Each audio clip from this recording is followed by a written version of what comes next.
Hello बच्चों, good morning.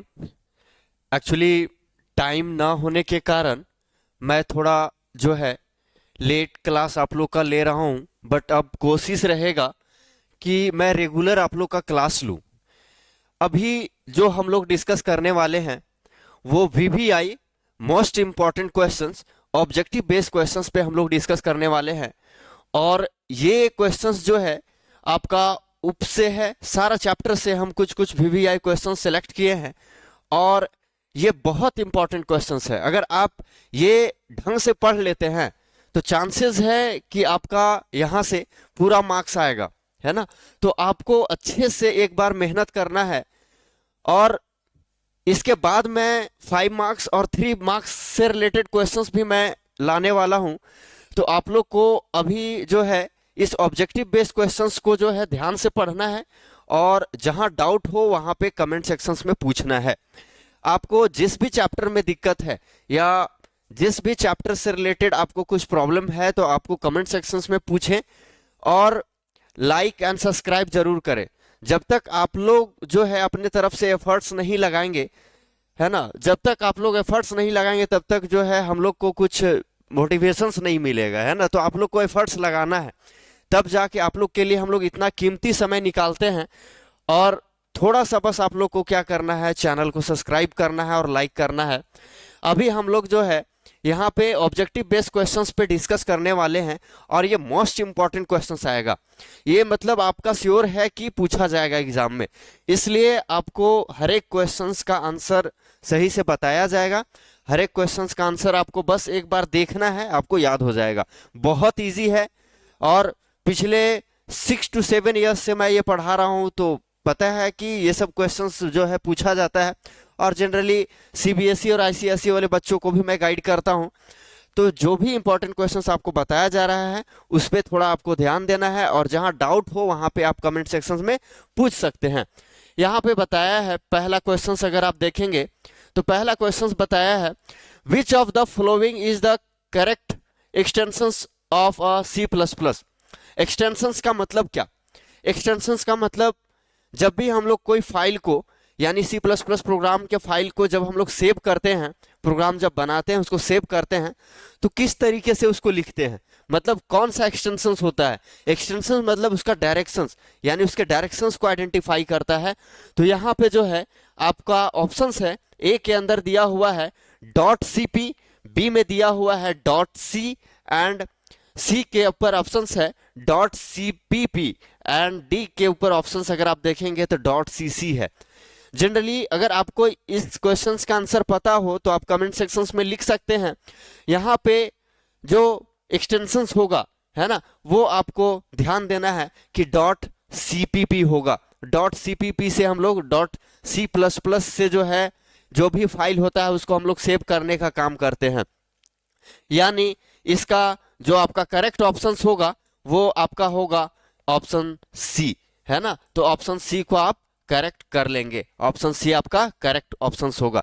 अब यहाँ पे बहुत बार एग्जाम में पूछता है, जैसे सीबीएसई वाले बच्चे अगर देखेंगे वीडियो को तो वहां पे पाइथन पूछेगा, है ना। सीबीएसई वाले बच्चों को पाइथन से रिलेटेड पूछता है, तो पाइथन का अगर एक्सटेंशन पूछेगा तो डॉट पीवाई होता है। क्या होता है? डॉट पीवाई होता है। सी प्लस प्लस का पूछेगा तो डॉट सीपीपी, है ना। डॉट जावा का अगर पूछा तो डॉट जावा लिखेंगे, है ना। तो इस तरीके से क्वेश्चंस पूछता है, तो डॉट सीपीपी इसका क्या होगा? करेक्ट आंसर होगा। तो आपको लिखते जाना है, आंसर्स आप लिखते जाएंगे। एंड क्वेश्चन नंबर अब आते हैं 2। क्वेश्चन नंबर 2 में हम लोग देखेंगे क्वेश्चन नंबर 2 क्या बोला है। क्वेश्चन नंबर 2 अगर आप ध्यान से पढ़ेंगे तो बोला है, which header file is required for the C out and C in. बहुत बार आप लोग को हम बताए हैं, यहाँ पे जो हेडर फाइल के ऊपर हम लोग सी आउट और सी इन यूज करते हैं। हेडर फाइल के अंदर कैरेक्टर आउटपुट और कैरेक्टर इनपुट, यहाँ पे जो बोला है कैरेक्टर आउटपुट और कैरेक्टर इनपुट के अंदर जो हेडर फाइल में जो रिक्वायर्ड होता है वो हम लोग सी प्लस प्लस के अंदर क्या यूज करते हैं। तो जनरली आप देखेंगे यहाँ पे जो है ऑप्शंस दिया हुआ है स्टूडियो डॉट एच, एक के ऊपर क्या दिया हुआ है? Studio dot H. ऑप्शन 2 में दिया हुआ है आईओ स्ट्रीम डॉट एच, है ना। ऑप्शन सी में दिया हुआ है आईओ स्ट्रीम। तो यहाँ पे जो है ऑप्शन आपका सी करेक्ट होगा। ऑप्शन सी को आप क्या करेंगे, करेक्ट करेंगे, यानी ये जो ऑप्शन होगा आईओ स्ट्रीम होगा, यानी आईओ स्ट्रीम पे आपको क्लिक करना है। तो यहाँ पे जो है आपका आईओ स्ट्रीम सही आंसर होगा, है ना। आपको याद होगा हेडर फाइल के ऊपर हम लोग क्या लिखते हैं, सबसे पहले हैशटैग इंक्लूड, है ना, हैशटैग इंक्लूड लिखते हैं, उसके अलावा conio.h लिखते हैं, उसके अलावा यूजिंग नेम स्पेस std लिखते हैं, आई स्ट्रीम भी लिखते हैं, इंट मेन लिखते हैं। तो ये हेडर फाइल का आपका सेक्शंस है, और ये सी आउट सी इन के ऊपर कमांड करता है।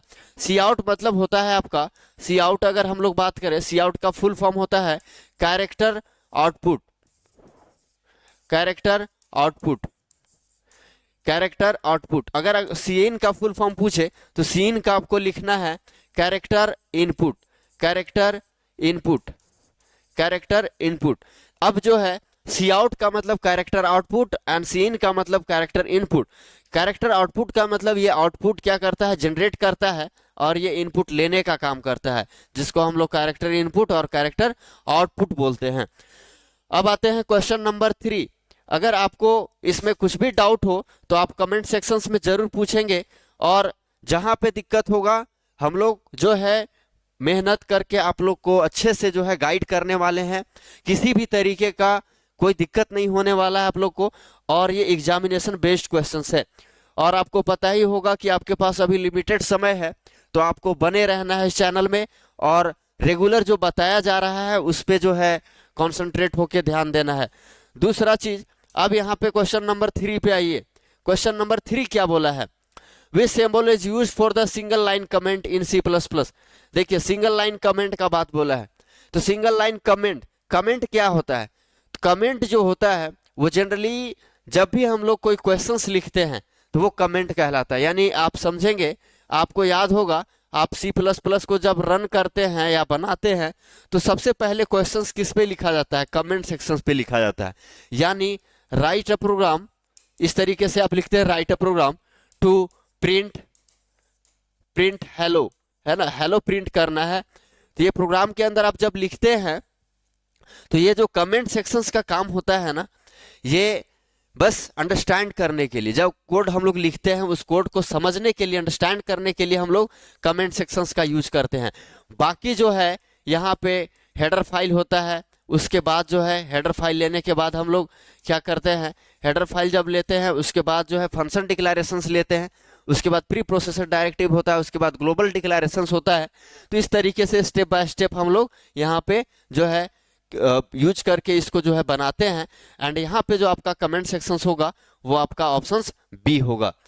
This is not a comment sections, this is not a comment sections. ये जो है कमेंट सेक्शंस हम लोग किस में यूज करते हैं, पाइथन में यूज करते हैं, तो ये नहीं होगा, ऑप्शंस बी आपका क्या होगा, करेक्ट ऑप्शंस होगा। यहाँ पे जो है ऑप्शंस बी आपका कमेंट सेक्शंस है, जिसका यूज करके हम लोग प्रोग्राम को एग्जीक्यूट करते हैं या लिखते हैं। तो जब भी आप देखेंगे तो ऑप्शंस बी जो है आपका यहाँ पे करेक्ट ऑप्शंस होगा।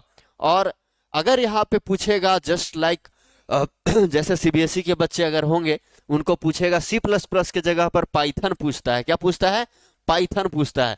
यहाँ पे जस्ट क्वेश्चंस का स्टेटमेंट चेंज रहेगा, और यहाँ पे जो है पूछेगा पाइथन पूछेगा, तो पाइथन के ऊपर क्या लिखेंगे, तो पाइथन में जनरली आपको लिखना पड़ता है, पाइथन अगर हम लोग देखेंगे तो पाइथन में आपको लिखना पड़ता है, जब भी आप कोई प्रोग्राम पूछे तो पाइथन के अंदर इस तरीके का हम लोग यूज करते हैं, सी, ऑप्शन सी होगा, है ना, अगर पाइथन से रिलेटेड पूछे तो।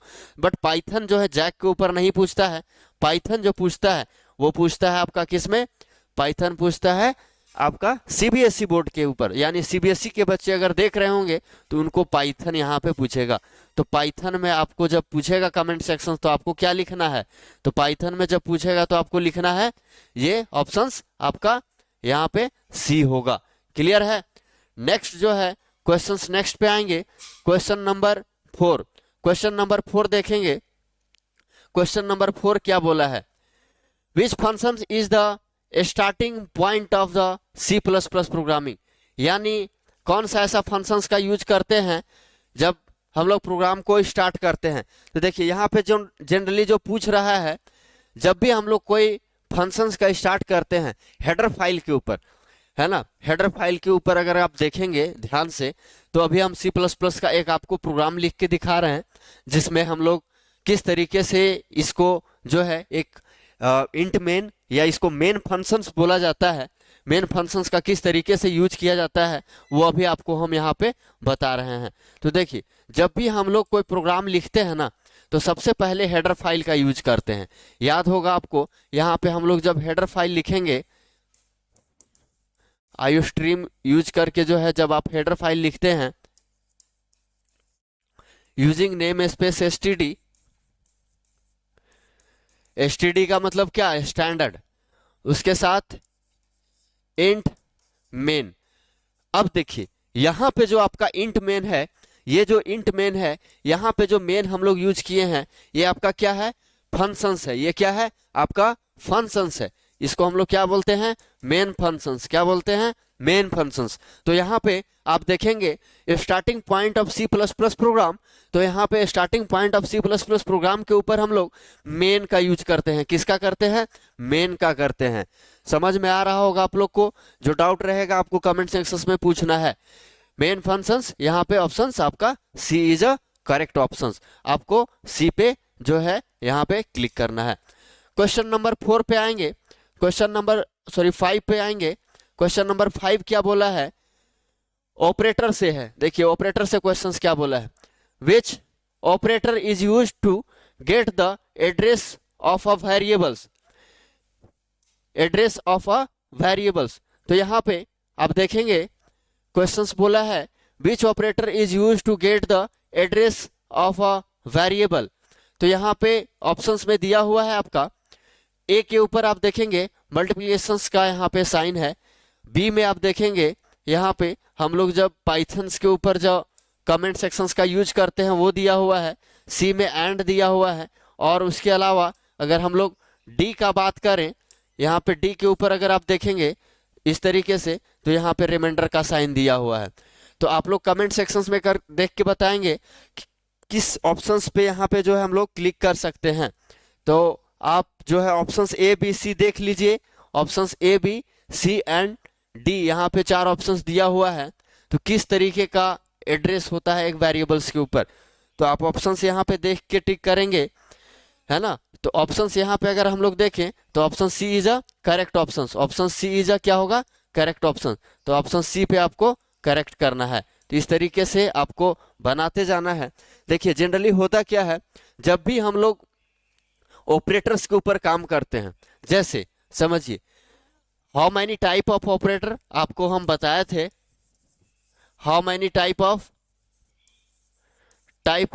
Operators, how many type of operators. तो टाइप ऑफ ऑपरेटर्स के अंदर देखेंगे तो पहला टाइप्स क्या होता है, arithmetic operator. There are mainly 6 type of operator in जो है सी प्लस प्लस। यानी आपको 6 टाइप ऑफ ऑपरेटर के बारे में हम समझाए भी थे।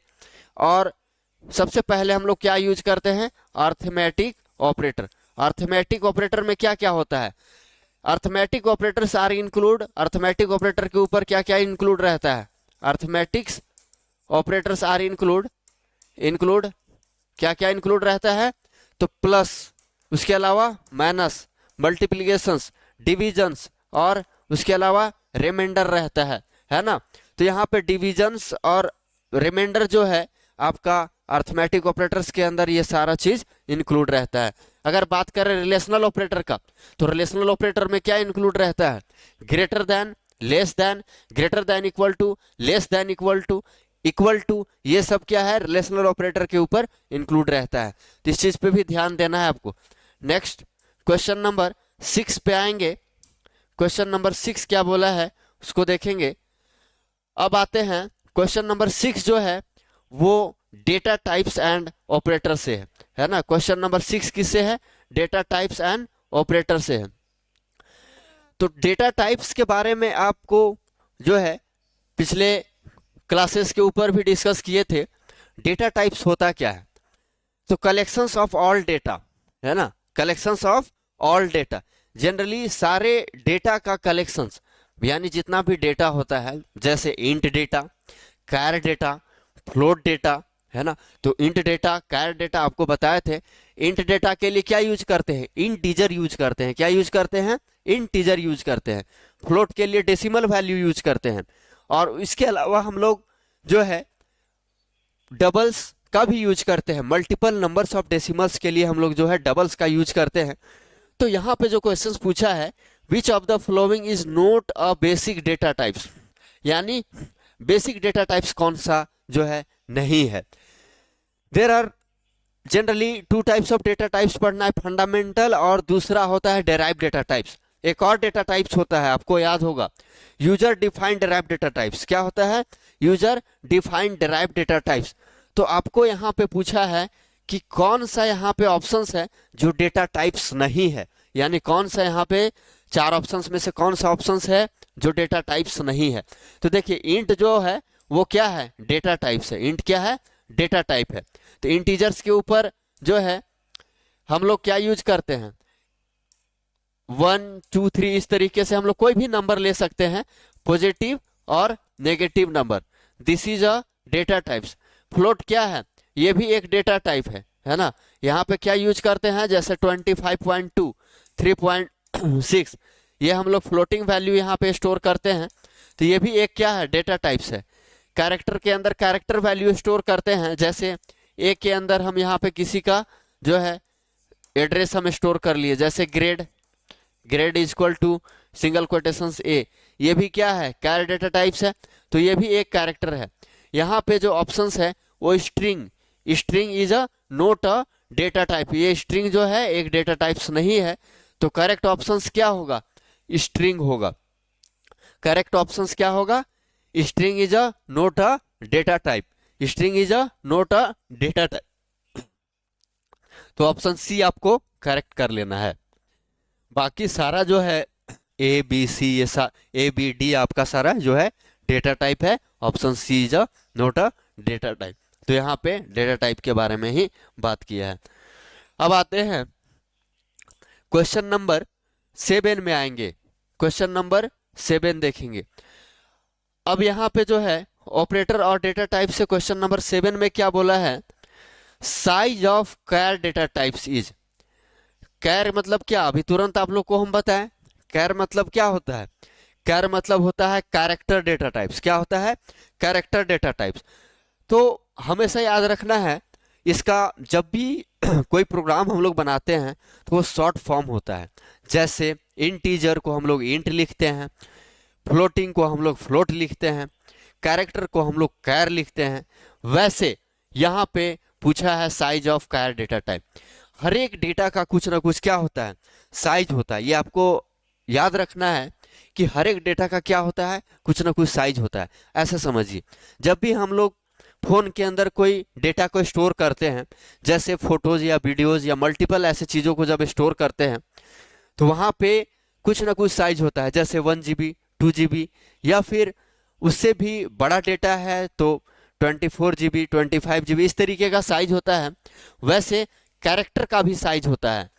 कैरेक्टर का भी एक, जो कैरेक्टर हम लोग प्रोग्रामिंग के अंदर बनाते हैं, एक कैरेक्टर को जब हम लोग लिखते हैं तो कैर का भी कुछ ना कुछ साइज होता है। आपको एक प्रोग्राम हम बताएंगे और size of all data types का, है ना। तो कैर का भी साइज होता है। तो कैरेक्टर का जो साइज होता है वो ऑप्शन ए होगा, यानी 1 बाइट होता है। कितना होता है, 1 बाइट होता है।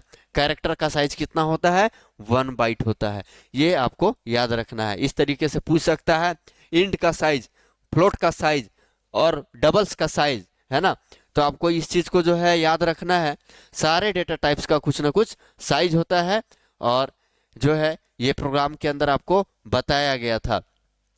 अब इसके अलावा क्वेश्चन नंबर 8 देखेंगे। क्वेश्चन नंबर 8 क्या बोला है, क्वेश्चन नंबर 8 ध्यान से देखेंगे। क्वेश्चन नंबर 8 बोला है which operator has the highest precedence. देखिए यहाँ पे जो डिस्कस किया है, प्रेसिडेंस के बारे में डिस्कस किया है, यानी हाईएस्ट और लोवेस्ट प्रेसिडेंस क्या होगा। तो यहाँ पे हम लोग जब भी देखेंगे आपकी ऑपरेटर में, जब आप क्वेश्चंस बना रहे होते हैं तो ऑपरेटर्स के ऊपर एडिशन, सब्सट्रैक्शन, मल्टीप्लिकेशन का यूज हम लोग करते हैं।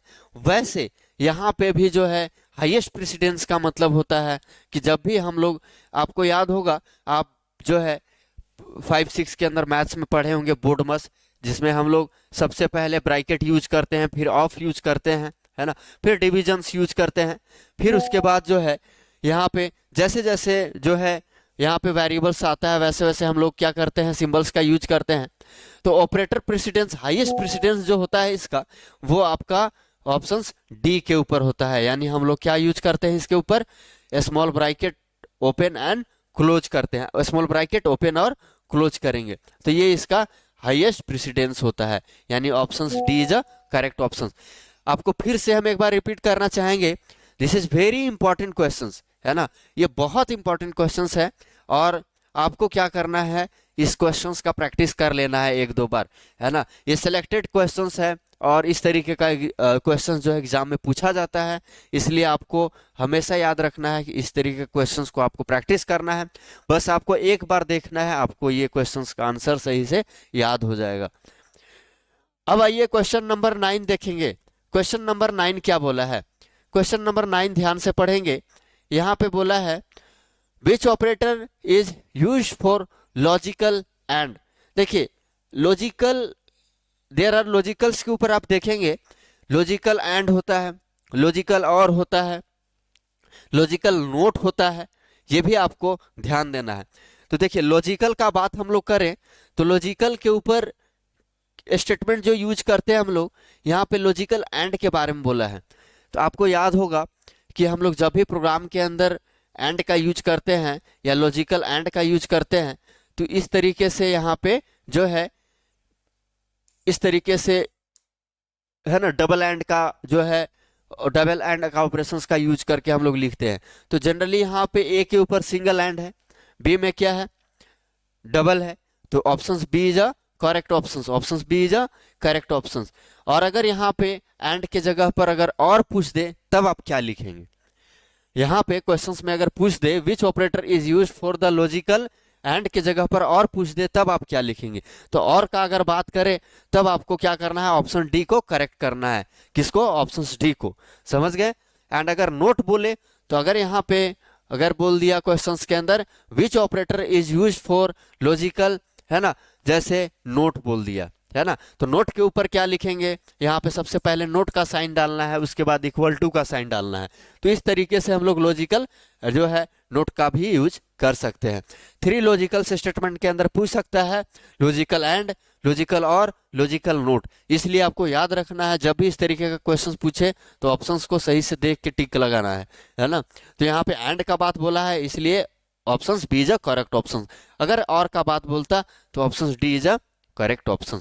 समझ गए। जहां डाउट रहेगा वहां पे कमेंट सेक्शंस में पूछना है। नेक्स्ट आइए क्वेश्चन नंबर 10 पे हम लोग आते हैं।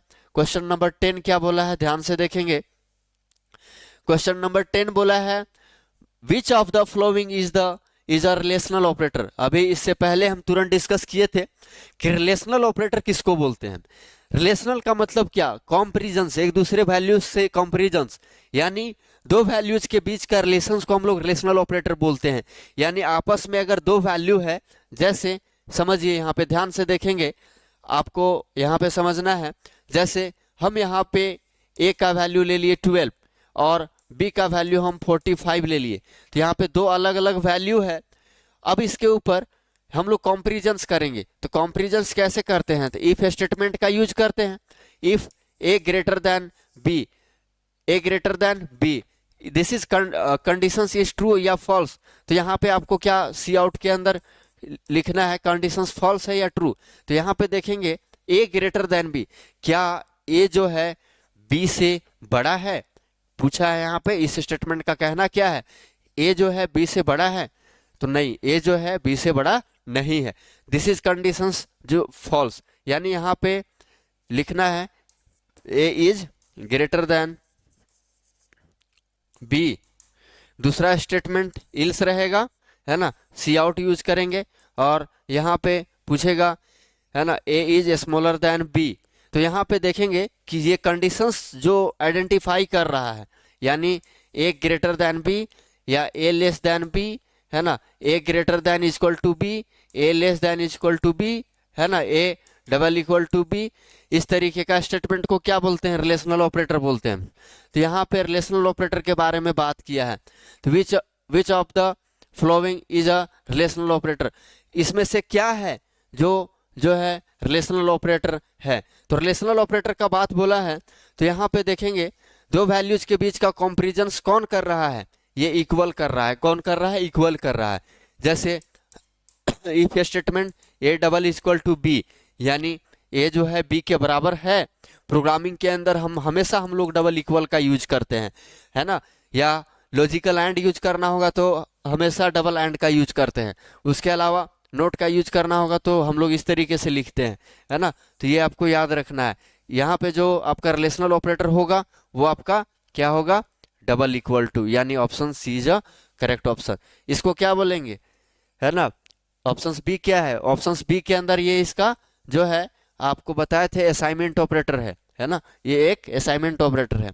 उसके अलावा ये लॉजिकल, अभी तुरंत बताए हैं इसको, है ना, ये लॉजिकल एंड है, ठीक है। तो ऑप्शन इसका C is a correct option. Next आएंगे, नेक्स्ट क्वेश्चंस में हम लोग जो है डिस्कस करने वाले हैं क्वेश्चन नंबर 11 देखेंगे। कंट्रोल स्टेटमेंट, कंट्रोल स्टेटमेंट यहाँ पे जो है सेक्शन सी है control statement. Control statement chapter आप लोग पढ़े होंगे। कंट्रोल स्टेटमेंट के ऊपर क्या क्या पढ़ना रहता है, तो सबसे पहले for loop, while loop, do while loop, if statement, if else statement, nested if statement, ये सब किसके अंदर आता है, कंट्रोल जो है स्ट्रक्चर्स के अंदर आता है। तो यहाँ पे क्वेश्चंस देखेंगे, क्वेश्चंस 11 में क्या पूछा है, क्वेश्चंस 11 पूछा है which statement is use for the decimal decisions making. Decisions making मतलब क्या, यानी जब भी यहाँ पे कोई डिसीजंस लेने का काम करता है तो डिसीजंस कौन लेने का काम करता है, फॉर लूप करता है, बिल्कुल नहीं। व्हाइल लूप करता है, नहीं। फॉर लूप और व्हाइल लूप का काम है मल्टीपल टाइम्स चीजों को प्रिंट करना। जैसे 1 से लेके 1000 टाइम प्रिंट्स करना है, या 1 से लेके जो है 1 लाख टाइम्स भी प्रिंट करना है तो फॉर लूप का यूज करते हैं। और व्हाइल लूप का भी काम होता है मल्टीपल टाइम्स चीजों को प्रिंट करना है, काउंटिंग प्रिंट करना हो, नेम या एड्रेस प्रिंट करना हो तो फॉर और व्हाइल का यूज करते हैं। गो टू भी जो है नेक्स्ट स्टेटमेंट में भेजने का काम करता है। तो यहाँ पे जो आपका डिसीजन लेने का काम करता है वो इफ करता है। कौन करता है, इफ करता है। अभी तुरंत हम बताए थे कि यहाँ पे जो स्टेटमेंट है इफ जो है डिसीजन लेने का काम करता है ना। जैसे if A greater than B, ये क्या कर रहा है, डिसीजन ले रहा है, ए बड़ा है बी से, डिसीजन ले रहा है ना। उसके अलावा और क्या है यहाँ पे बोला है, उसके अलावा जैसे if A less than equal to B, ये भी क्या कर रहा है, डिसीजन ले रहा है। तो यहाँ पे जो है option C is a correct option, option C is a correct option. Option C में देखिए यहाँ पे डिसीजन लेने का काम कर रहा है। गो टू भी डिसीजन नहीं लेता है। तो डिसीजन मेकिंग स्टेटमेंट जो है इफ होता है, और यहाँ पे अगर इफ एल्स भी पूछे तो आपको इफ एल्स पे करेक्ट करना है, क्योंकि जब भी डिसीजंस का बात हो तो डिसीजन लेने का काम इफ स्टेटमेंट करता है। क्वेश्चन नंबर 12 आएंगे। क्वेश्चन नंबर 12 देखेंगे। क्वेश्चन नंबर 12 क्या बोला है, which loop execute at least once. Looping statement आप लोग को हम पढ़ाए थे, याद होगा। लूपिंग स्टेटमेंट जो है, लूपिंग स्टेटमेंट के ऊपर for loop, while loop, do while होता है। तो जो कंटिन्यूअस नंबर्स को प्रिंट करने का काम करता है उसको जो है लूपिंग स्टेटमेंट कहते हैं। There are 3 types of looping statement, for loop, while loop and do while loop. तो यहाँ पे बोला है एटलीस्ट वंस, तो एटलीस्ट वंस इस तरीके का क्वेश्चन हमेशा पूछा है। आप अगर देखेंगे तो यहाँ पे for loop, while loop, do while से क्वेश्चंस रहता ही रहता है, इसलिए आपको ये चीज़ जो है पढ़ लेना है। तो यहाँ पे एटलीस्ट जो वंस होता है वो आपका डू व्हाइल का होता है। किसका होता है, डू व्हाइल का होता है।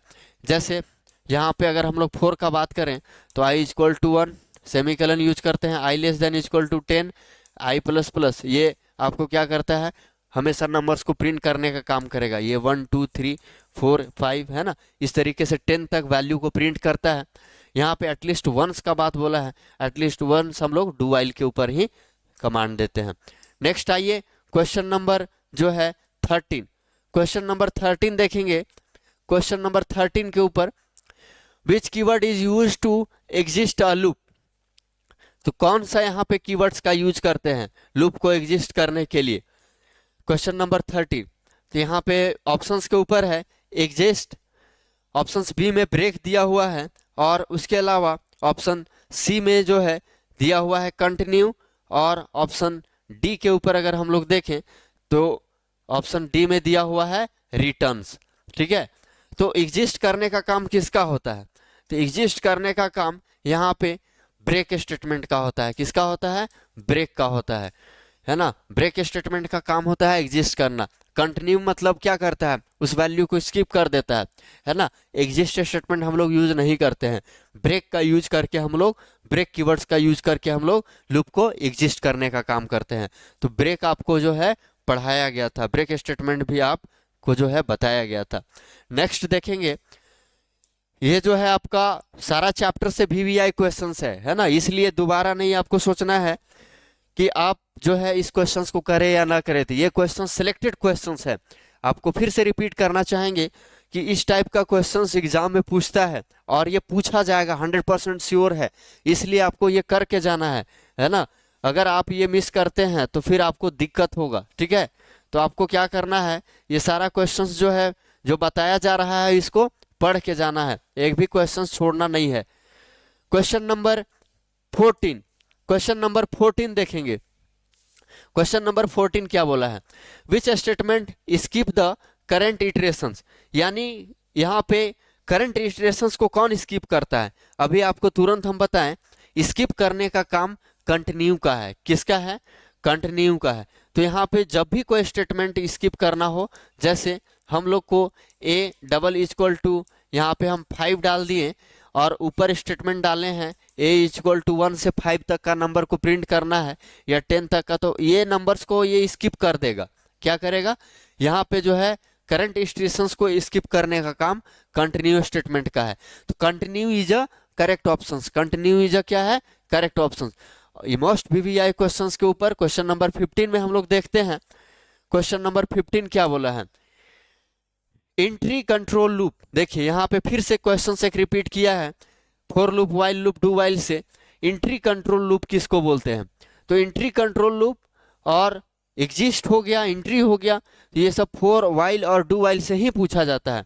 तो जनरली एंट्री का बात किया है, तो एंट्री के ऊपर अगर हम लोग बात करें तो ऑप्शंस ए में दिया हुआ है do while loop, options B में दिया हुआ है while loop, and option C के ऊपर दिया हुआ है फॉर लूप, एंड डी में आप देखेंगे बोथ बी एंड सी है। तो हम लोग अगर बात करें एंट्री कंट्रोल लूप का, तो ये ऑप्शंस दोनों के ऊपर होगा। किसके किसके ऊपर होता है? बोथ, यहाँ पे वाइल और फोर, ये दोनों के ऊपर क्या होता है? यानी एंट्री कंट्रोल लूप होता है। तो option D is a correct option. Four और वाइल के ऊपर होता है, option D is a correct option. यानी डू वाइल भी दिया हुआ है यहाँ पे, तो एंट्री कंट्रोल लूप जो है ये जनरली फोर और वाइल के ऊपर ही होता है। तो बोथ जो है B and C is a correct option. Next question number जो है 16 में आएंगे। लूपिंग स्टेटमेंट का जो है आप लोग का लैब क्वेश्चंस भी हम बताने वाले हैं। Looping is a very important है ना चैप्टर। लूपिंग स्टेटमेंट हो गया, इफ स्टेटमेंट हो गया, डेटा टाइप हो गया, ये सब चैप्टर बहुत इंपॉर्टेंट है। तो इससे क्वेश्चंस रहेगा ही रहेगा, इसलिए आपको जितना भी सिलेक्टेड क्वेश्चंस बताया जा रहा है ये आपको करके जाना है। अब यहाँ पे बोला है, देखिए एरे से क्वेश्चंस है। चैप्टर जो है यहाँ पे 6 एरे एंड स्ट्रिंग से पूछा गया क्वेश्चंस है। Array is index starts from, array किससे स्टार्ट करता है? हमेशा जब आप देखेंगे एरे का बात हो तो एरे हमेशा जब स्टोर करता है वैल्यू, वो 0 से करता है। कहाँ से करता है? 0 से करता है, और इसका फिक्स्ड होता है ना। हमेशा देखेंगे कि एरे का साइज फिक्स्ड होता है, और एरे के ऊपर जब भी आप कोई भी नंबर स्टोर करते हैं तो 0 से स्टोर करता है, और ये वैल्यू जो है आप जो है मल्टीपल्स वैल्यूज को आप एरे के ऊपर स्टोर कर सकते हैं।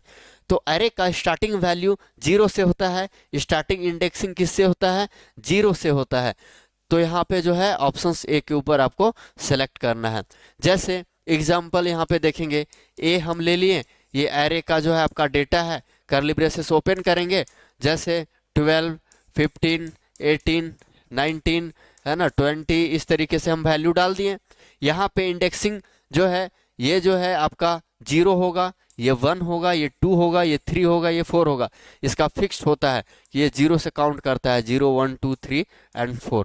ठीक है, नेक्स्ट क्वेश्चन नंबर 17 में आएंगे। क्वेश्चन नंबर 17 देखेंगे, एरे एंड स्ट्रिंग से क्वेश्चंस है। क्वेश्चन 17 क्या बोला है, विच एरे स्टोर कैरेक्टर, यानी यहाँ पे जो है विच एरे स्टोर कैरेक्टर, कैरेक्टर के बारे में डिस्कस किया है, यानी कैर डेटा टाइप। क्या, कैर डेटा टाइप, यानी जो कैरेक्टर वैल्यू होता है वो किस तरीके से यहाँ पे जो है स्टोर किया जाता है। तो कैरेक्टर के लिए आपको जो है दूसरा कुछ भी ऑप्शंस नहीं लगाना है, कैरेक्टर के लिए हमेशा कैर लगाना है। वही यहाँ पे रहेगा इंटीजर्स, तब आपको इंट लगाना है। अगर यहाँ पे रहेगा फ्लोटिंग, इससे 3 क्वेश्चंस बनता है। यहाँ पे ध्यान देंगे, 3 टाइप्स ऑफ क्वेश्चंस ऐसे में पूछ सकता है। क्वेश्चन नंबर 17 देखेंगे, which array store character, character पूछा तो options C is a correct options. Next अगर यहाँ पे इंटीजर्स पूछेगा तो यहाँ पे options A is a correct options. अगर यहाँ पे आपका जो है फ्लोटिंग पूछा तो B is a correct options, double पूछा तो C is a D is a correct option. जब भी यहाँ पे बात करेगा कैरेक्टर का तो कैर पे लगाना है, जब भी यहाँ बात करेगा इंटीजर्स का तो इंट लगाना है, जब भी यहाँ पे बात करेगा फ्लोटिंग का तो फ्लोट लगाना है, और अगर डबल्स का बात किया तो आपको डबल पे क्लिक करना है। यानी हमेशा याद रखना है कि इससे 3-4 क्वेश्चंस क्रिएट हो सकता है। ठीक है, अब यहाँ पे है क्वेश्चन नंबर आप जो है 18 आएंगे। क्वेश्चन नंबर 18 देखेंगे। क्वेश्चन नंबर 18 में पूछा है, which functions is used to final string length, final है ना, या फिर इसको बोल सकते हैं कि जो फाइंड करता है, या फाइनल स्ट्रिंग लेंथ है ना, या फाइनल इसका जो स्ट्रिंग लेंथ होता है वो क्या होता है, या फाइंड जो करता है यानी खोजता है, किस तरीके का लेंथ यहाँ पे यूज करते हैं।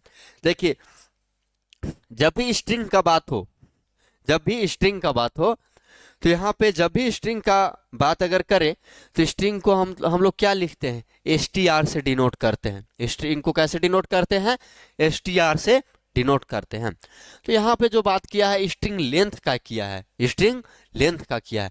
तो आप ध्यान से देखेंगे ऑप्शंस के ऊपर, ऑप्शंस ए में दिया हुआ है strlen bracket open and close, options B में दिया हुआ है strcpy कॉपी, ऑप्शंस सी में दिया हुआ है यहाँ पे strcmp, उसके अलावा ऑप्शंस डी में दिया हुआ है strcat। तो यहाँ पे देखेंगे लेंथ के ऊपर डिस्कस किया है ना, क्वेश्चंस किसके ऊपर डिस्कस किया है, लेंथ के ऊपर, स्ट्रिंग लेंथ के ऊपर फाइंड करना है। स्ट्रिंग लेंथ का फाइंड क्या होगा, तो स्ट्रिंग लेंथ का फाइंड जो होता है str लेन लिखते हैं। str लेंथ का मतलब स्ट्रिंग लेंथ, स्ट्रिंग लेंथ, तो इसलिए इसका ऑप्शंस क्या होगा, A is a correct options, A is a correct options. Next आएंगे क्वेश्चन नंबर 19 में। क्वेश्चन नंबर 19 देखेंगे, which functions copies one string to another, one string to another. यहाँ पे जो है बात किया है एक स्ट्रिंग से दूसरे स्ट्रिंग को कॉपीज करने का कौन सा यहाँ पे जो है फंक्शंस का यूज करते हैं, कैसे लिखते हैं उसको, कैसे जो है नोट डाउन करते हैं। अगर आप यहाँ पे ध्यान से देखेंगे, इससे पिछले वाले क्वेश्चंस को अगर आप समझेंगे तो स्ट्रिंग का लेंथ था और यहाँ पे क्या है, स्ट्रिंग का कॉपी है, स्ट्रिंग का कॉपी है। तो स्ट्रिंग का कॉपी अगर बात करेगा तो स्ट्रिंग का कॉपी के लिए क्या यूज करना है, strcpy, शॉर्ट फॉर्म में लिखा हुआ है ना, बहुत ज्यादा डिफिकल्ट भी नहीं है। कॉपी पूछेगा तो strcpy, अगर यहाँ पे लेंथ पूछेगा तो आपको हमेशा याद रखना है strlen और ब्रैकेट ओपन एंड क्लोज करेंगे, है ना, और अगर कॉपी पूछेगा तो आपको cpy यूज करना है। इसलिए इसका करेक्ट ऑप्शंस क्या होगा, options B is a correct option, यानी cpy, string cpy। Question number 20 देखेंगे।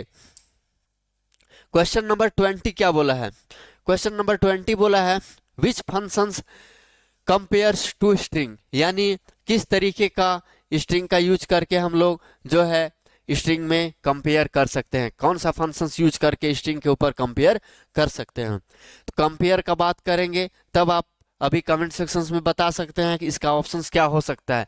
देखिए आपका बहुत जो है इजी क्वेश्चंस है और शॉर्ट फॉर्म में ऑलरेडी यहाँ पे लिखा हुआ है। एक है आपका STRCAT एंड दूसरा आपका लेंथ है। यहाँ पे सी में आपका STR जो है CMP है, CMP मतलब कंपेयर है ना। तो इसका ऑप्शंस क्या होगा, 20 का ऑप्शंस आपका होगा कंपेयर, यानी option C is a correct option.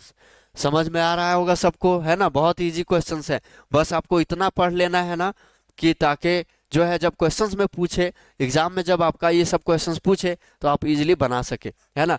और ये सब चैप्टर से लिया हुआ क्वेश्चंस है, बस आपका कुछ ही क्वेश्चन जैसे 30 से 40 क्वेश्चंस आप कर लीजिए और ऑब्जेक्टिव में पूरा मार्क्स आप ला सकते हैं। यानी ये मोस्ट इंपॉर्टेंट क्वेश्चंस है, जब आप इसको अच्छे से कर लेते हैं ना तो आगे चल के आपको एग्जाम में आपको दिक्कत नहीं होता है ना। नेक्स्ट क्वेश्चन देखेंगे 21 question number 21, functions and oops. Functions and oops, functions oops मतलब ऑब्जेक्ट ओरिएंटेड प्रोग्रामिंग, उप्स मतलब क्या होता है, ऑब्जेक्ट ओरिएंटेड प्रोग्रामिंग। इसके ऊपर पढ़ना होता है encapsulation, polymorphism, dynamic binding and encapsulation के अलावा जो है यहाँ पे और भी यहाँ पे फंक्शंस के ऊपर और भी जो है आपका सारा टॉपिक्स है, ये आपको कवर कर लेना है। क्वेश्चन 21 देखेंगे, विच concept allow using same functions name for the different purpose. यहाँ पे जो कॉन्सेप्ट के बारे में पूछा है, यानी कौन सा यहाँ पे सेम फंक्शंस का यूज करके हम लोग जो है बनाते हैं, इनकैप्सुलेशंस का यूज करते हैं, पॉलीमॉर्फिज्म का यूज करते हैं, या इनहेरिटेंस का यूज करते हैं, या जो है अब्स्ट्रैक्शंस का यूज करते हैं। तो यहाँ पे अगर आप ध्यान से देखेंगे तो पॉलीमॉर्फिज्म क्या होता है, पॉलीमॉर्फिज्म का यूज करके ही हम लोग जो है सेम तरीके का टास्क को परफॉर्म करते हैं, ठीक है। तो यहाँ पे आपको क्या लिखना है, polymorphism, options B is a correct option, options B is a correct option.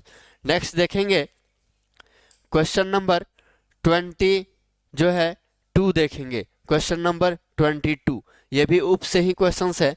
Which features hides data from outer side the class, यानी आउटर साइड द क्लास, किस तरीके का डेटा को हम लोग यहाँ पे हाइड रख सकते हैं आउटर साइड द क्लास के बारे में यहाँ पे बोला है। तो यहाँ पे जनरली देखेंगे इनकैप्सुलेशन, इनहेरिटेंस दिया हुआ है, पॉलीमॉर्फिज्म दिया हुआ है, इनकैप्सुलेशन दिया हुआ है, ओवरलोडिंग दिया हुआ है। तो यहाँ पे जब हम लोग आउटर साइड की क्लास को हाइड करने का काम किससे करते हैं, तो अलग अलग ऑप्शंस दिया हुआ है, तो इनकैप्सुलेशंस का यूज करके हम लोग क्या करते हैं, हाइड करते हैं। तो option C is a correct option, option C is a correct option. Next question number 23 देखेंगे, 23 क्या बोला है, which access specifiers allow access only within class. यहाँ पे पब्लिक है, प्रोटेक्ट है, प्राइवेट है एंड ग्लोबल्स है। देखिए उप्स के ऊपर जब तक आप डिटेल से उसका थ्योरी जो पिछले वीडियोस में मैंने बताया है उस चैप्टर को आप अच्छे से कवर करेंगे, इससे क्वेश्चंस रहता है, इसलिए आप उप्स भी अच्छे से पढ़ेंगे। उप्स एंड फंक्शंस, ये दो जो है चैप्टर से क्वेश्चंस बहुत ज़्यादा पूछा जाता है। तो आपको यहाँ पे ऑप्शंस में दिया हुआ है public, protect, private and global. तो यहाँ पे आप देखेंगे generally private is a correct option, private is a क्या होगा, करेक्ट ऑप्शन होगा। अब यहाँ पे जो एक्सेस के बारे में बोला है, क्लास और ऑब्जेक्ट के बारे में हम पिछले क्लास में भी आप लोग को बताए थे। ऑब्जेक्ट का कलेक्शंस को हम लोग क्या बोलते हैं, ऑब्जेक्ट का जो कलेक्शंस होता है उसको क्या बोलते हैं, उसी को तो क्लास बोलते हैं। यानी सारे ऑब्जेक्ट का कलेक्शंस को क्या बोलते हैं, क्लास बोला जाता है। बट यहाँ पे बोला है which access of specifier allow access only within class, तो यहाँ पे प्राइवेट का यूज हम लोग करते हैं। नेक्स्ट आएंगे क्वेश्चन नंबर 24 देखेंगे, कंस्ट्रक्टर एंड डिस्ट्रक्टर से है। तो कंस्ट्रक्टर क्या होता है, constructor is use to, constructor का यूज हम लोग कहाँ करते हैं, कंस्ट्रक्टर का यूज कहाँ किया जाता है। तो कंस्ट्रक्टर का जब भी बात करें तो कंस्ट्रक्टर का यूज जब हम लोग करते हैं तो ये ऑब्जेक्ट को इनिशियलाइज करने के लिए, किसको, ऑब्जेक्ट को इनिशियलाइजेशंस के लिए हम लोग कंस्ट्रक्टर का यूज करते हैं। तो इसका ऑप्शंस क्या होगा, option B is a correct option, यानी इनिशियलाइज ऑब्जेक्ट। नेक्स्ट आएंगे क्वेश्चन नंबर जो है 25, क्वेश्चन नंबर 25 देखेंगे। 25 में क्या बोला है, constructor name must be same as, यानी constructor name must be same as, same तरीके से कंस्ट्रक्टर के ऊपर जब हम लोग यहाँ पे बात करते हैं तो वो क्लास के ऊपर होता है। किसके ऊपर होता है, क्लास नेम के ऊपर होता है। यानी यहाँ पे option C is a correct option, यहाँ पे जो है आपका class name is a correct option. तो ये क्या था, आपका वीवीआई क्वेश्चंस था। अभी इसका जो है आपका एक और पार्ट 2 आएगा, बस इसमें टोटल जो है आपका 40 to 50 क्वेश्चंस कर लेना है, ज़्यादा नहीं, टोटल 52 जो है 40 to 50 क्वेश्चंस आपको कर लेना है, बस उससे ज़्यादा आपको यहाँ पे नहीं करना है। 40 to 50 क्वेश्चंस के अंदर ही क्वेश्चंस आपका सारा रहेगा। और जब आप ये कंप्लीट पढ़ लेते हैं तो ऑब्जेक्टिव से रिलेटेड आपको कोई दिक्कत नहीं होता है। और इससे पहले वाले वीडियो में हम सब्जेक्टिव से रिलेटेड भी डिस्कस किए हैं। अब उसके अलावा हम 3 मार्क्स से रिलेटेड क्वेश्चंस भी हम डिस्कस करने वाले हैं। और इसके साथ साथ यहाँ पे जो है आपका जो लैब रिलेटेड क्वेश्चंस होगा, है ना, उसको भी बताने वाले हैं। तो आपको जो है इस चैनल पे बने रहना है, जहाँ डाउट रहेगा वहाँ पर आप कमेंट सेक्शन में पूछ सकते हैं। आप जब मैं लाइव आ रहा हूँ, कुछ टाइम बाद मैं लाइव आ रहा हूँ, लाइव में आप पूछ सकते हैं, ठीक है। आपको कहीं पे जाने का जरूरत नहीं है, आपको सारा चीज़ यहीं से मिल जाएगा, क्वेश्चंस विथ आंसर। और इसके अलावा हर एक क्वेश्चंस का परफेक्ट आंसर, उसके अलावा अच्छा से आपको यहाँ पे गाइड भी किया जाएगा। और जो भी डाउट रहेगा आप कमेंट सेक्शंस में पूछेंगे। अगर वीडियो अच्छा लगा हो तो आप लाइक एंड सब्सक्राइब करेंगे। जब तक आप सपोर्ट हमें नहीं करेंगे, है ना, हम लोग कोशिश करेंगे कि जितना हो सके आप लोग को मैं मदद करूं, हम लोग मदद करेंगे। एंड आपको क्या करना है, सपोर्ट करना है ना। और नेक्स्ट वीडियो में जो है ऑब्जेक्टिव बेस और जो है 25 क्वेश्चंस वीवीआई क्वेश्चंस आने वाला है। उसके अलावा 3 मार्क्स से किस तरीके का क्वेश्चंस पूछा जाता है। और उसके अलावा जो है यहाँ पे नेटवर्किंग भी हम बताए थे, आप लोग को याद होगा, नेटवर्किंग हो गया, उप्स हो गया। और इसके साथ साथ जो है यहाँ पे के मैप से भी क्वेश्चंस रहता है। तो ये सब भी चैप्टर पे हम लोग डिस्कस करने वाले हैं, ठीक है। नेक्स्ट क्लास में आपको आगे बताया जाएगा, ठीक है। नेक्स्ट क्लास में मैं लाइव आ रहा हूँ, उसमें आप क्वेश्चन जो भी डाउट रहेगा वो पूछना है आपको। थैंक यू, ठीक है। लाइक एंड सब्सक्राइब करेंगे चैनल को एंड शेयर करेंगे।